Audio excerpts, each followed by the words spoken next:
Bienvenue sur le podcast Sauce Digital, ton rendez-vous marketing spécialement conçu pour les entreprises caribéennes. Le but de ce podcast est de t'aider à monter en compétences, rendre ton entreprise plus visible et être au courant des dernières pratiques dans le digital. Que tu sois novice ou expert en la matière, ce podcast va devenir ton meilleur allié dans ta stratégie de croissance.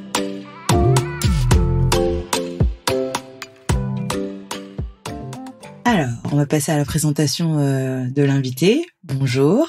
Salut. Axel est graphiste et designer web. Avec Promote My Island, tu proposes aux entrepreneurs de créer une stratégie de marque et un site web pour leur permettre d'atteindre leurs clients, le tout avec efficacité. Tu as vécu au Canada pendant 7 ans, où tu as pu développer un business efficace et rentable. Quelque chose à rajouter ? C'était parfait. Aujourd'hui, tu es parmi nous dans le podcast Sauce Digital pour discuter d'un élément fondamental du marketing, le site web. Dans cet épisode, nous aurons une discussion autour des choses à éviter et des facteurs de succès dans la création d'un site internet. Maintenant que les présentations sont faites, on va rentrer dans le vif du sujet. Dans le domaine de la création de sites internet, il y a énormément de métiers qui se côtoient en fait. On a, pour en citer quelques-uns, les développeurs, les UX et UI designers qui ont pour but d'améliorer l'interface du site et de faire en sorte que l'expérience en ligne soit le plus agréable possible pour les visiteurs. Axel nous en dira plus tout à l'heure. Les graphistes, les rédacteurs web, etc. La liste est plutôt longue. En tant que web designer, peux-tu nous dire en quoi consiste ton expertise et quelle est la valeur que tu délivres à tes clients ?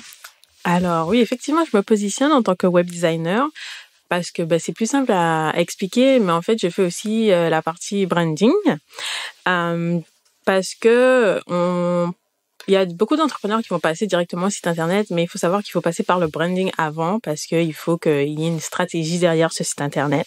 Mais pour revenir un peu au web design, alors je ne fais pas uniquement du web design, je fais aussi du web développement, je fais aussi de l'UI, donc User Interface, donc c'est l'application de la charte graphique de l'entreprise au site internet, et de l'UX, donc User Experience, donc c'est pouvoir faire en sorte que le site internet, faire en sorte que l'expérience de l'utilisateur sur l'internet soit optimisée et aille à l'objectif visé. Donc c'est vrai que pendant longtemps, on a demandé aux graphistes et web designers de savoir un peu tout faire. Et c'est vrai que maintenant, je suis contente que on ait réalisé toute la charge de travail qu'il y a derrière un site internet et qu'il y ait ce genre de métier qui se soit développé. Je te rejoins tout à fait sur le côté où on demande un peu de tout faire. J'ai l'impression que c'est commun à beaucoup de métiers du marketing parce que c'est une discipline qui existe depuis très longtemps. Et il y a toujours ce côté polyvalence. Enfin, je me souviens au début de mon expérience dans le marketing, donc quand je cherchais mes premiers stages, je me marketais en tant que couteau suisse. Ouais, donc voilà, enfin c'est quelque chose que j'avais vu sur le profil d'une professionnelle en marketing et j'avais trouvé ça génial parce que c'était exactement le concept en fait. Moi, ce que je pouvais faire, c'était tout. Peut-être pas avec le même niveau d'expertise, mais je pouvais tout faire. Et je pense que c'est sincèrement parce qu'il y avait une demande du marché pour ce type de compétences. Et aussi, l'aspect stratégique est très important. C'est clé en marketing. Les actions vont réellement fonctionner seulement si elles sont associées à des objectifs précis. Du coup, pour en savoir plus sur ton expertise, qu'est-ce qui t'a poussé à te former en branding et en web design ?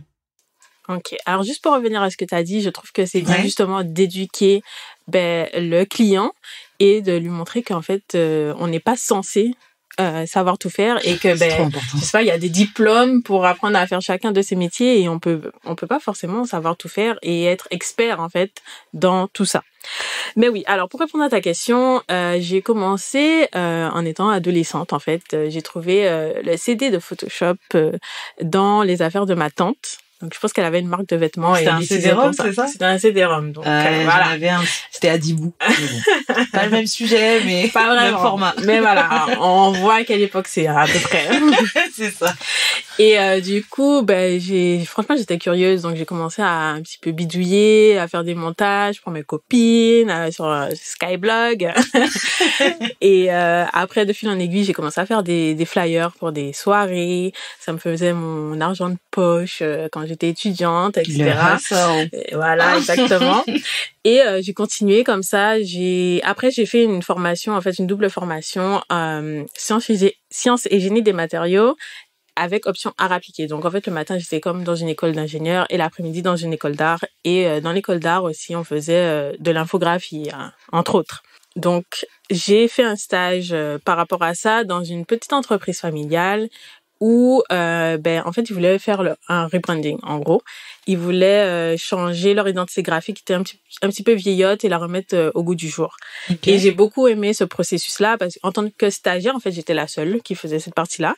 Et du coup, j'ai dû prendre en charge. Sur ton métier, du coup. Voilà. C'est ça. Donc, j'ai dû prendre exactement. Ouais. Donc, j'ai dû prendre en charge le projet. Donc, on a refait un logo, on a choisi des nouvelles couleurs. J'ai refait un petit peu tout dans l'identité graphique. Et surtout, la chose pour laquelle j'étais le plus fière, c'était le catalogue, en fait, parce que c'était quelque chose qu'on pouvait toucher et c'était, pour moi, c'est impressionnant de voir que tu as travaillé pendant plusieurs mois sur quelque chose et qu'après c'est imprimé en plusieurs exemplaires, tu peux le toucher. Voilà, ouais. Exactement, ça existe. Et c'est là que j'ai aimé vraiment tout le processus du branding. Alors ça, c'est le côté branding. Pour le web design, ça part aussi de l'adolescence, en fait. J'étais une geek des mangas. Ouais. Et à cette époque-là, il y avait les forums. Et sur les forums, on a des avatars manga. Et je me suis dit un jour, j'ai envie de faire un site internet pour en fait, c'était un catalogue d'avatars manga, en gros. Et du coup, j'ai pris mon petit cahier, en fait, parce que j'aime bien écrire. Et du coup, j'ai commencé à écrire les formules de CSS, HTML sur mon petit carnet. Et j'ai fait mon premier site internet comme ça. Et par la suite, c'est vrai que j'ai un peu lâché ce côté-là jusqu'à ce que je doive chercher un stage. Ouais. Et que il faut un portfolio. Du coup, j'ai repris le design des sites internet en commençant par mon portfolio et puis après je me suis dit pourquoi pas le faire pour les autres et fil en aiguille voilà. J'ai une petite question par rapport à ton portfolio. Oui. Est-ce que tu as inclus du coup tes tout premiers projets sur Skyblog, sur le manga pour montrer je sais pas moi peut-être ton appétence au design des non. Ah non. Ouais, bah. J'ai pas fait ça. OK, donc malheureusement tu peux pas nous dire si ça marche ou pas en fait non, mais ça m'a donné de l'expérience. Ouais, non mais c'est clair et puis je pense que c'est hyper important comment tu choisis de t'intéresser à une discipline. Ça commence souvent à l'adolescence et je trouve que c'est beau que tu aies pu c'est devenu mon métier, quoi. Métier, ouais, c'est ça. Ouais. C'était une vraie vocation, quoi. C'est ça. Ok, alors pour revenir au sujet, imaginons que je viens de créer une entreprise, je m'y connais absolument pas en création de site ou en marketing, mais j'ai clairement envie d'avoir des clients, hein, c'est le but d'ouvrir toute société. Et je viens te voir pour que tu puisses m'accompagner sur ce projet. Est-ce que tu peux nous donner un aperçu du processus de la mission de créer un site internet? Ok, pas de souci. Alors, il y a déjà l'étape de la mise en relation. Donc, ça peut être, on va dire que c'est du bouche à oreille. Quelqu'un me contacte par email. Donc, ce que je fais en général en premier, c'est que j'envoie un petit formulaire à la personne pour savoir qu'est-ce que la personne veut vendre, entre guillemets, si c'est un service, un produit, quelle fonctionnalité elle veut sur son site internet, est-ce qu'elle a déjà une charte graphique, etc., etc. Donc, pour savoir un petit peu on va dire le côté technique du site. Et après ça, donc je fais un appel avec cette personne pour voir si le feeling passe bien, tout ça. Et suite à ça, je vais faire une proposition. Quand elle est acceptée, on envoie le contrat, on fait le paiement, donc toujours au moins 50% du montant avant de commencer. Et moi, ce que je fais, c'est que j'aime bien que le client ait tous les éléments au début de la mission. Donc, c'est-à-dire qu'il ait les images. Bon, les images, s'il n'a pas, je peux aider à trouver, mais au moins les textes et l'identité graphique. Ça, c'est la base. Une fois qu'on a tous les éléments, je commence par la page d'accueil. Une fois qu'elle est validée, je continue avec le reste du site internet et après, on passe à l'optimisation, la livraison. Je fais des petites vidéos tutoriels pour apprendre à la personne à savoir faire des choses de base sur le site internet. Et puis après, on fait la maintenance ou pas, dépendamment de ce que la personne veut. Ok. Donc, il y a une partie où cette personne est en autonomie sur l'apprentissage de la compétence gestion de site internet. Parce que du coup, les vidéos que tu as mises en place sont censées aider ton client à monter en compétence dessus et à savoir gérer son site. Voilà, j'aime bien que le client soit autonome. Je sais pas s'il veut changer une petite phrase ou quelque chose qu'il n'ait pas forcément à faire appel à moi pour ça, tu vois. Donc oui, effectivement, dans ce côté-là, je fais des petites vidéos tuto et ça rassure aussi le client parce qu'il s'est dit que s'il a besoin de changer quelque chose et que moi je suis aussi peut-être occupée ou autre, il peut le faire, il peut se débrouiller tout seul. C'est lui donner un site internet clé en main. Voilà, exactement. Ok, très bien. Et du coup, à contrario, qu'est-ce que tu dirais à un ou une entrepreneur qui trouve que un site internet n'est absolument pas nécessaire? Alors, c'est marrant parce que j'ai abordé ce sujet il y a pas longtemps. Je vais donner un petit exemple concret. Est-ce que vous vous rappelez la dernière fois, il y a pas longtemps, que Instagram a complètement buggé pendant une journée entière. Ouais. Voilà. Alors, ceux qui ont imaginé que là, c'était la fin d'Instagram et qu'il n'y a plus d'Instagram. Donc c'est un outil, après tout. Voilà. Donc, tous les entrepreneurs, là, en PLS. On est d'accord? Donc, déjà, ça serait une première raison. Donc, déjà, Instagram, c'est pas une plateforme qui vous appartient, en gros. Donc, un site internet, c'est une plateforme qui vous appartient. Vous décidez de le mettre en ligne ou pas. C'est aussi un outil de crédibilité. Ça permet du coup de montrer votre expertise. Ça permet de se construire une liste d'emails également. C'est très important. Et c'est avoir sa boutique, sa vitrine qui est disponible 24/24, qui peut répondre aux questions de vos prospects. Voilà, moi je pense que c'est 2022. Le site internet il est pas prêt de devenir obsolète, on va dire.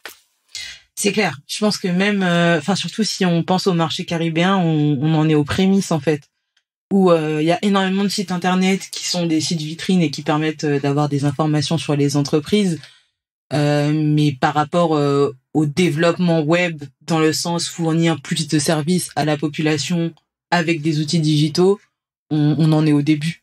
Oui. Et donc, effectivement, ça veut dire que pour les entreprises guadeloupéennes, il y a de la place sur Google, il y a de la place sur Insta, et c'est clairement une place à prendre, en fait. Voilà, c'est un avantage d'avoir un site, et je conseille à tous les entrepreneurs d'en avoir un. Ça serait dommage de passer à côté.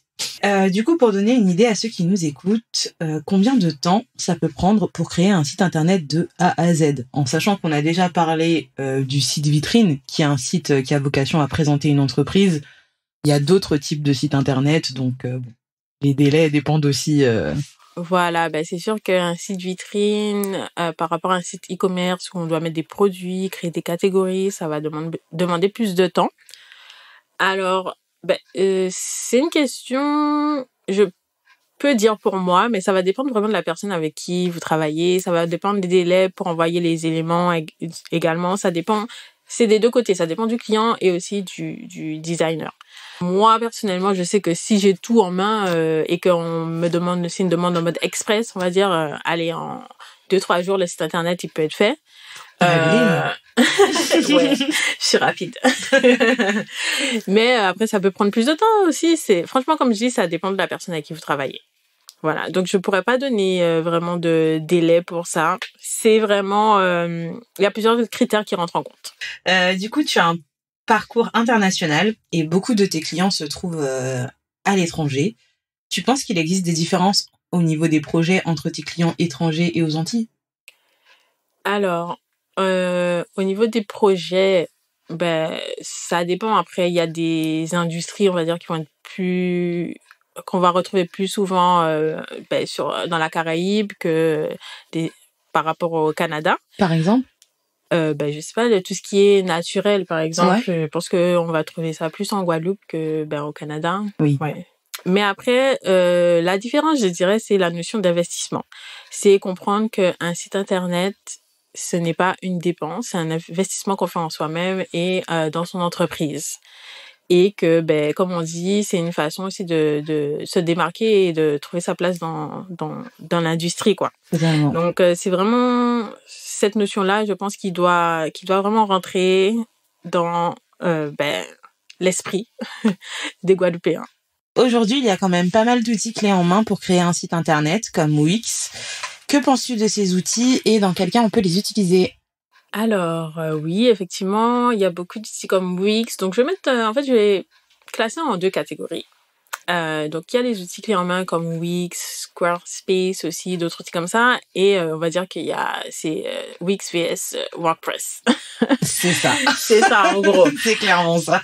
Alors, moi, je dirais que l'outil que vous allez utiliser pour votre site internet, ça va dépendre du type de site que vous voulez faire et aussi de votre niveau de compétence. Après, donc, le mieux, c'est toujours d'engager un web designer, bien sûr.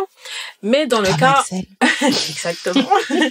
Dans le cas où vous voudriez faire votre site vous-même, alors, je conseillerais Wix. Parce que, comme on a dit, c'est un outil clé en main et il va vous guider vraiment... tout au long de la création du site internet. La prise en main est assez facile. Après, c'est ce que je n'aime pas aussi avec Wix, c'est que c'est vraiment très malléable en gros, et que comme on s'y connaît pas, c'est facile de faire un website faux pas, comme je pourrais dire. J'adore. Mais du coup, je dirais, ok, utilisez Wix, mais prenez vraiment un template et utilisez-le presque tel quel. Vous allez changer peut-être les images, etc., mais ne partez pas trop dans votre délire, entre guillemets. Et moi, je dirais que Wix, ça fonctionne pour les sites assez simples. Après, comme un site de prestataire de services. Mais si vous voulez aller plus loin, c'est WordPress. WordPress, si vous voulez faire un site e-commerce. En fait, il y a tellement de possibilités sur WordPress. Et ce qui est bien, c'est que aussi si vous voulez prendre une autre direction dans le futur, c'est plus facile de le faire sur des interfaces comme WordPress par rapport à Wix où vous allez devoir recommencer votre site internet tout au début. Donc voilà. Et du coup, ton site internet, il est sur Wix ou WordPress? Alors, mon site internet, pour l'instant, il était sur WordPress et je pense passer à Wix. Pour la même raison que je sais que c'est malléable, moi, j'ai envie de partir un peu dans mon délire. En tant que web designer, j'ai le droit, ok. Ouais. Et du coup, Wix, ça sera la bonne plateforme pour moi pour ça. Et franchement, ça a été une réflexion de me dire, est-ce que tu vas vraiment faire ton site sur Wix? Mais ouais. C'est vrai que c'est un outil qui n'a pas toujours eu une bonne réputation. Mais je pense qu'il faut savoir aussi choisir ceux qui nous correspondent, en fait. C'est ça. Parce que certes, WordPress représente, je crois, plus de 80% des sites internet qu'il y a en ligne. Mais lorsqu'il s'agit de faire des actions un petit peu plus compliquées, je pense notamment à Netflix, où il s'agit de diffuser un catalogue avec des fichiers lourds qui sont de la vidéo à des utilisateurs basés sur un algorithme prédictif. Voilà. Enfin, c'est beaucoup de données, c'est très compliqué et du coup, forcément, un site comme ça sur WordPress, il fonctionnerait pas. Je crois que Netflix, ils sont sur Prismic. Okay. Prismic qui est un headless CMS. Okay. Et du coup, qui permet moins de flexibilité par rapport à la modification du contenu affiché. Mais qui, en termes d'optimisation web et d'expérience utilisateur... Oui, c'est clair. Après, là, c'est pas les mêmes budgets. C'est pas les mêmes budgets et ce n'est pas les mêmes compétences, puisque là, on parle de développement pur et dur. Donc, c'est différent. Mais c'est aussi pour expliquer que, voilà, quoi, il y a... J'ai envie de dire qu'il y a presque autant de CMS que de cas de figure. Donc, avoir un site sur Wix en soi, c'est pas une mauvaise chose. Et avoir un site sur WordPress, c'est pas non plus la garantie qui va réellement fonctionner. Donc effectivement, tu as tout dit. Donc là, on en sait un petit peu plus sur toi, ton parcours, ton historique aussi, ton histoire d'amour avec Internet, j'ai envie de dire. Et du coup, maintenant, on va passer aux choses à éviter quand il s'agit de créer un site Internet. Donc, j'ai remarqué que la création de site Internet est un secteur où il y a souvent des conflits et des désaccords avec les clients. Les délais peuvent s'étendre sur des mois, voire des années pour des projets qui peuvent ne pas du tout voir le jour, en fait. C'est très volatile comme marché. Et donc, qu'est-ce que tu nous recommandes pour ne pas en arriver là? Alors, ouais, c'est clair. Je vais même pas compter le nombre de projets qui n'ont pas abouti, mais c'était pas de ma faute, hein, d'accord? Mais oui, alors moi, personnellement, pour éviter que ça arrive et que ça m'impacte, ce que je fais, donc, c'est déjà toujours demander 50% du montant du projet avant de commencer. Et comme je l'ai dit aussi, je demande toujours aux clients d'avoir tous les éléments avant de commencer. J'ai un exemple d'une expérience qui m'est arrivée où je l'ai pas fait parce que c'était quelqu'un que je connaissais.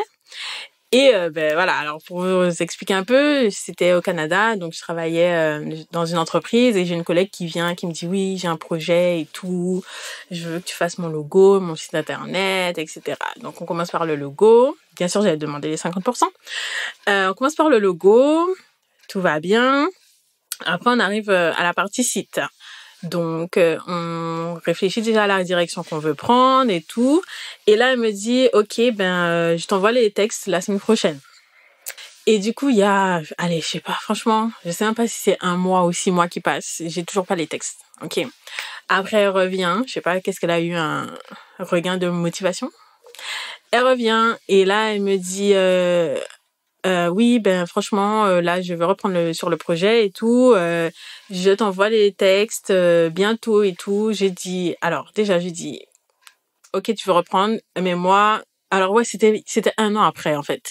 Et moi, j'avais augmenté franchement oui, j'avais augmenté mes prix moi depuis. Donc j'ai dit la vie a changé, Normal. ok, mon site internet maintenant il coûte plus ce prix-là, donc va falloir rajouter un petit peu et tout. Mais je lui ai dit moi, avant qu'on commence, avant même que tu me donnes l'argent, il faut que tu sois prête parce que je prends pas ton argent. Donc elle est en mode quoi, tu veux plus travailler avec moi, etc. Bon voilà. J'ai dit non, je sais pas que je veux pas travailler avec toi, mais je veux faire bien les choses et du coup, je veux que tu sois prête avant qu'on puisse recommencer. Et là, elle n'a pas pris mon nom. Et là, elle revient dans mon bureau peut-être 1 semaine après avec $500 cash. Elle me dit, tiens mon argent. Mes textes seront prêts dans 1 semaine. OK? Donc là, qui va refuser $500 cash? Bon, j'y ai cru. Et ça, c'était quand? Franchement, c'était avant Covid. Allez, disons, on va dire que c'était en 2018, 2019. Et on est en 2022 et j'ai toujours pas reçu ces textes. Donc, c'est pour vous donner un petit exemple de comment ça peut se passer et comment un projet peut ne jamais aboutir. Donc, vraiment, que ce soit à niveau client ou que ce soit à niveau web développeur, web designer, essayer d'avoir tout prêt avant de commencer un projet, quoi.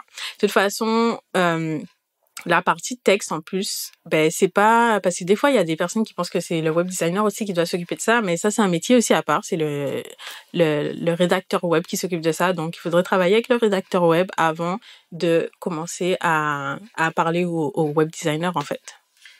C'est ça, puisque un site internet complet, c'est une interface avec des textes, des images et potentiellement des outils qui récupèrent les données de vos prospects.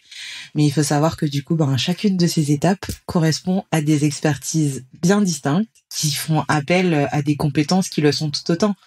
Un rédacteur web doit être en mesure de vous écrire un texte qui transmet votre identité de marque, qui vous ressemble et qui est pertinent pour votre cible. Et le rôle du coup du concepteur web va aussi remplir ses objectifs, mais sa façon de le faire ne sera pas la même. Donc je pense que c'est important. Et il y a quelque chose que tu n'as pas dit, mais je pense qu'il est important de préciser, puisque il y a une raison pour laquelle c'est dans tous les lolos en Guadeloupe et dans tous les petits bars, c'est que la maison ne fait pas crédit en fait. Oui. Jamais, jamais, parce que c'est, pour le coup, c'est quelque chose qui a pu m'arriver en soi de m'associer avec de la famille et des amis et des fois même d'avoir beaucoup plus envie que le projet sorte de terre qu'eux. Et du coup, au bout du compte, je crois qu'il y a qu'un seul projet qui a abouti en fait. Parce que je pense que ces personnes n'avaient pas réellement compris le besoin d'avoir un site internet. C'était plus par souci de se mettre à niveau avec la concurrence, mais il n'y avait pas vraiment d'objectif derrière, de stratégie. Donc bon, et je pense que quelque part l'affect, ça m'a un peu mis des œillères là-dessus, où je me suis dit bon, c'est pas grave, c'est un proche, je peux compenser. Mais bon, je pense que dans une relation prestataire-client, il faut que chacun sache garder aussi ses missions. On est tous passés par là. Business is business. Que ce soit avec les amis, la famille, on demande la compte. C'est ça. Et on le paye. Oui. Du coup, si on passe à l'inverse aux facteurs de succès, qu'est-ce qui est à ne pas manquer pour toi pour avoir un site internet qui fonctionne ?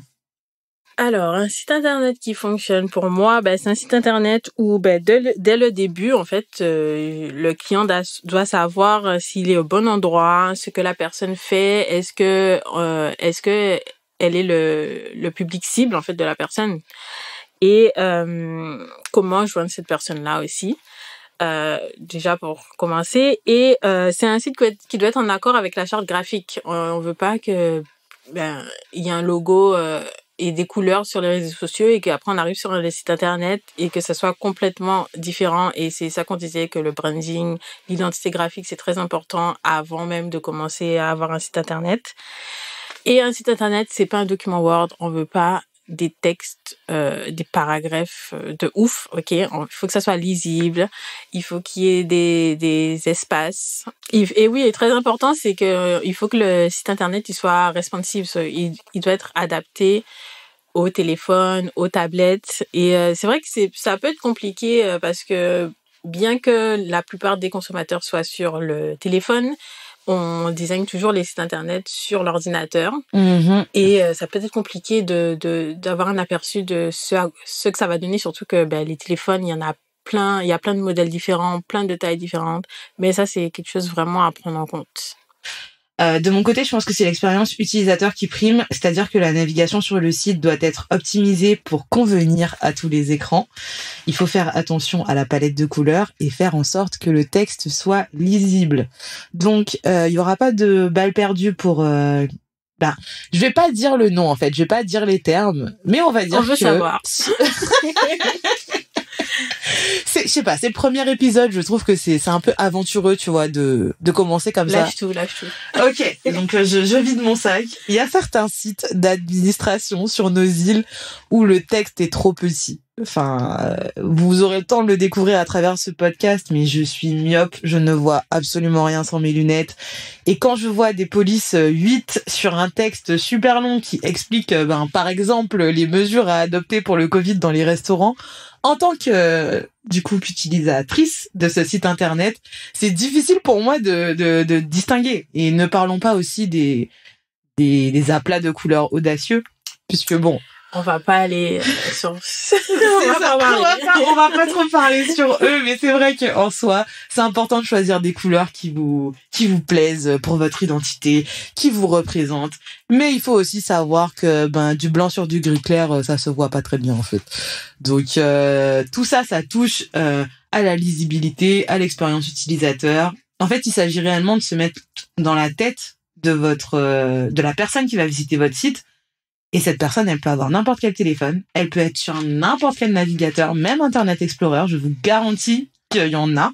Je regardais les visites de mon site la semaine dernière et il y a des utilisateurs qui m'ont trouvé par rapport à Bing sur Internet Explorer.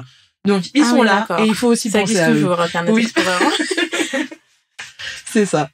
Donc du coup, question qui fâche.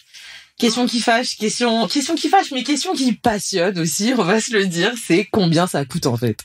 Alors, est-ce qu'on peut passer à la question suivante? Alors, combien ça coûte un site internet?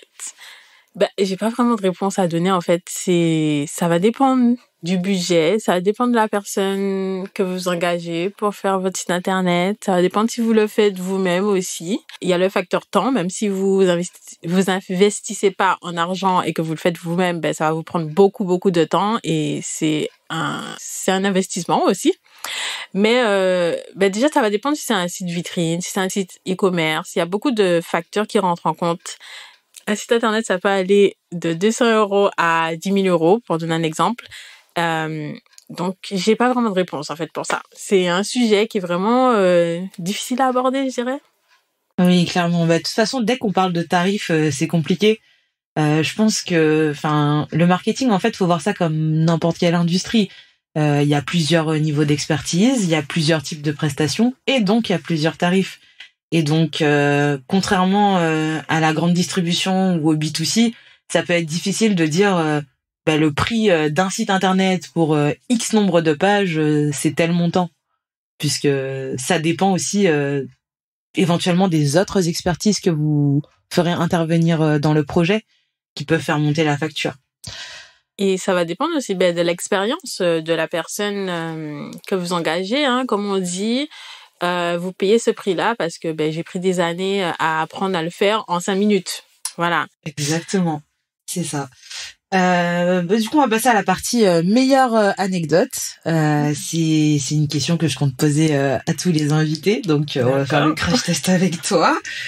Quelle est la meilleure anecdote que tu as à nous raconter autour de la création de site internet? Alors, franchement, je pense que je vous en ai déjà donné une pas mal, hein, ma cliente, là, avec ses les 500 € cash sur le bureau, là, c'est... Franchement, c'était pas mal, celle-là.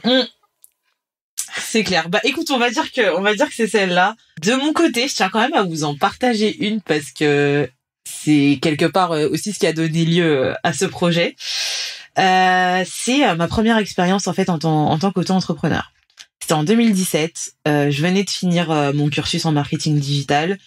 Et j'avais pas forcément envie de travailler en entreprise, donc je me suis dit j'ai des compétences, je me lance en freelance. C'était aussi simple que ça. À mes dépens, j'ai découvert que j'avais pas suffisamment d'expérience sur la création d'entreprise, et donc j'ai identifié des clients de façon chaotique. Personne ne me payait et on me faisait souvent des demandes assez loufoques. Et je pense que la pire, c'est ce magasin diététique. Encore une fois, c'est le premier épisode du podcast. J'ai pas envie d'être enterrée avant même de sortir sous terre, donc on va pas le nommer. No name, voilà, c'est ça. Mais du coup, c'est cette chaîne de magasins diététiques aux Antilles qui voulait un site e-commerce avec plus de 2000 références, un système de paiement en ligne, ouais, et une stratégie de communication pour lancer le site pour, attention, 1000 €. Mais non. Donc 1000 €. 1000 €, j'ai un peu l'impression que c'est une barrière psychologique. C'est-à-dire qu'on s'est dit, à partir de 1000 €, ça coûte cher. En fait, il n'y a pas le choix. Et, en soi, j'étais déjà mise en concurrence avec une grosse agence parisienne. Et, du coup, mon interlocuteur m'avait dit, oui, bon, écoute, alors déjà, moi, je veux faire marcher l'économie locale et tout. Donc, c'est important pour moi de travailler avec des prestataires antillais. Ouais, j'aurais dû sentir, en fait, la taille de la douille au détail, au soin qu'il a pris, en fait, pour m'expliquer ce qui allait se passer. Mais bon, moi, je me suis dit, il est gentil, et puis, c'était un petit peu, il faisait partie de Friends and Family. C'était l'ami d'un ami, donc, voilà. Et du coup, il me dit, donc voilà, on m'a fait un devis, mais je trouve qu'il est scandaleux, et je pense qu'ils ont mal évalué le projet, et donc, voilà, je te mets en concurrence. Je lui dis, ok, est-ce que je pourrais avoir le devis pour comprendre ce qu'ils ont proposé et voir ce que je peux faire? Et le devis de cette agence, il était à 50 000 €. Donc, je comprends que 50 000 € ce soit trop, mais passer de 50 000 à 1000, voilà. Bien évidemment, cette personne ne m'a jamais payé pour les autres prestations qu'on avait en cours, et c'était une sacrée leçon, puisque maintenant, je mets beaucoup de soin à choisir mes clients, à bien leur faire comprendre l'objectif de ma prestation, ce qu'ils auront après et ce qu'ils ont à apporter, en fait, pour que ça fonctionne. Et donc voilà. Ouais, c'est ça. Au début de l'entrepreneuriat, ça va nous arriver. Franchement, on a besoin d'argent, de prendre des clients avec qui on n'est pas forcément aligné. Mais avec le temps, on apprend que si on quitte le salariat, c'est pour travailler sur des projets qui nous animent. Et ça, c'est fini. Les demandes comme ça, là, on veut pas. Exactement. Comment est-ce que tu vois les compétences du marketing digital évoluer dans la Caraïbe? Alors, moi, ça fait pas trop longtemps que je suis de retour, ça fait moins de 2 ans, mais franchement, je suis impressionnée. Je trouve qu'il y a une bonne dynamique. Tous les métiers, différents métiers qu'on a cités auparavant, je trouve que ça se développe vraiment. Il y a beaucoup de personnes qui reviennent au pays avec des bagages diversifiés. Et je pense que ça va péter. Je te rejoins tout à fait sur le fait que ça va péter. Le contenu prend déjà de plus en plus de place dans notre quotidien. Il y a de nombreux créateurs reconnus comme Cleveland, Mathieu Paris ou Tu fais quoi, qui ne sont pas qui traitent pas forcément des mêmes sujets, mais qui ont su faire rayonner le contenu vidéo, en fait. C'est le format à intégrer dans sa stratégie marketing en 2022. Et je pense que du coup, de façon générale, autour de la vidéo, d'autres compétences vont se développer, et d'autres personnes aussi vont plus s'intéresser à la création de contenu dans l'objectif de générer des ventes. Et c'est un incontournable pour captiver son audience. Donc, oui, c'est clair. Voilà. Et en plus, il y a, comme on l'a dit, il y a de la place pour tout le monde. Super. Écoute, ça fait un moment qu'on échange quand même sur la création de site internet. On a dit pas mal de trucs. Donc, je pense qu'un petit récap s'impose avant de se quitter, pardon. Alors du coup, en premier lieu, quand on se lance dans un projet de création de site internet et qu'on fait appel à un expert, c'est bien justement d'avoir ces textes déjà prêts en fait sur la présentation de son entreprise et les services ou produits qu'elle propose. Ça va vous faire gagner énormément de temps avec votre concepteur web en fait, puisque du coup, avec cette personne, vous saurez à quoi va ressembler le site internet visuellement. Et le contenu, c'est vraiment la touche qui va permettre de le rendre fonctionnel. Donc, en passant du temps sur vos textes, vous ferez gagner énormément de temps à votre créateur web.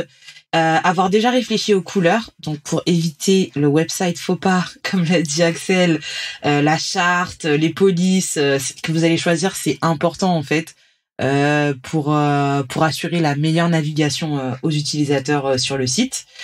On ne l'a pas vraiment mentionné pendant la discussion, mais avant de se lancer dans dans la signature d'un contrat avec un prestataire, il faut penser à jeter un œil à ses précédents travaux, en fait. Très important. Oui, c'est ça. Et en fait, déjà, c'est pour savoir ce que vous achetez, et aussi pour savoir si son univers vous correspond, tout simplement. Ça évitera les mauvaises surprises et les mauvaises ententes après avoir déjà versé l'acompte, puisque je le répète, il faut toujours verser son acompte. Ensuite, avoir des objectifs marketing clairs dès le départ et un rétro-planning. Donc, pour rappel, le rétro-planning vous permet en fait d'établir une date butoir et de savoir exactement quelles sont les actions à mettre en place avant pour réaliser votre projet. Et enfin, mettre en place des outils pour traquer les conversions sur le site. Donc, c'est aussi quelque chose dont on n'a pas réellement parlé pendant cet épisode. Mais quand vous faites un site internet, si vous voulez attirer des visiteurs dessus, il faut que vous soyez en mesure de savoir si votre site internet fonctionne ou pas. Pour ça, il y a un certain nombre d'outils, dont Google Analytics, qui est complètement gratuit et qui vous permet de suivre les conversions, le temps passé sur votre site internet, votre performance sur les moteurs de recherche. Et tous ces éléments, en fait, peuvent répondre aux questions de est-ce que concrètement, mon site internet fonctionne ou pas? Donc, je dirais... Et savoir comment l'optimiser, du coup, dans le futur. Exactement. Du coup, l'épisode, touche à sa fin. Axel, on te remercie d'avoir accepté cette invitation. Avec plaisir. Où est-ce qu'on peut te retrouver? Alors, vous pouvez me suivre sur Instagram. Donc, la page, c'est Promote My Island. Yes. Je suppose que le lien sera aussi sur la page de l'épisode. Voilà, pour ceux qui parlent pas anglais. Oh, wow! Je sais pas si vous avez capté, mais Axel, c'est un peu un sniper. Elle parle doucement, mais elle dit les choses. Elle dit les termes. Donc voilà, ce sera avec plaisir. Franchement, il y a du lourd qui arrive. Merci beaucoup, Axel. Si à la suite de cet épisode, tu souhaites poser des questions, tu peux nous envoyer un DM sur Insta, @saucedigital au pluriel, ou un email, saucedigital, aussi au pluriel, @gmail.com. On te met toutes les informations de contact ainsi que les outils évoqués dans la description de cet épisode. Et n'oublie pas, si tu as aimé, tu peux nous laisser 5 étoiles sur Apple Podcast. À bientôt!